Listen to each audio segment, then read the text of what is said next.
Балалар, бүгін бізде көркем әдебиет сабағы. Көркем әдебиет сабағында не өтеміз? Ертегілермен танысамыз, я? Қандай ертегілерді білесіңдер? 3 аю, 7 лақ, жарайсыңдар. Балалар, бүгінгі біздің сабағымыз ерекше болғалы тұр, я? Өзіміз бір ертегі құрастырайық.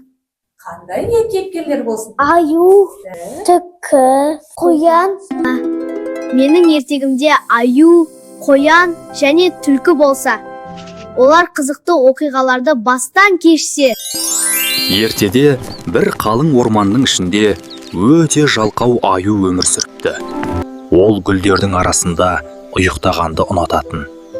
Кейін істермін деп күнін өткізе беретін. Бір күні қоян жүгіріп келіп: Аю, маған көмектесші. Қысқа сәбіз жинауымыз керек. Менің ұйқым келіп тұр. Өзің жинай бер. Аю, кел. Қыста тоңбас үшін үй салайық. Үй салу қиын ғой. Бұлттарды тамашалаған қызық. Көп ұзамай қыс келіп, орман аппақ қарға оранды. Аюдың қарны ашып, қатты тоңды. Қоян оны аяп, жылы інінде сабызымен бөлісті. Біз саған көмектесеміз, бірақ сен енді жалқау болмауың керек. Аю енді еңбекқор болды. Ол достарына көмектесіп, бірге жұмыс істеуді үйренді. Осылайша балалардың қиялынан әдемі бір ертегі дүниеге келді. Бұл кітапты апайлары күнде балаларға оқып береді.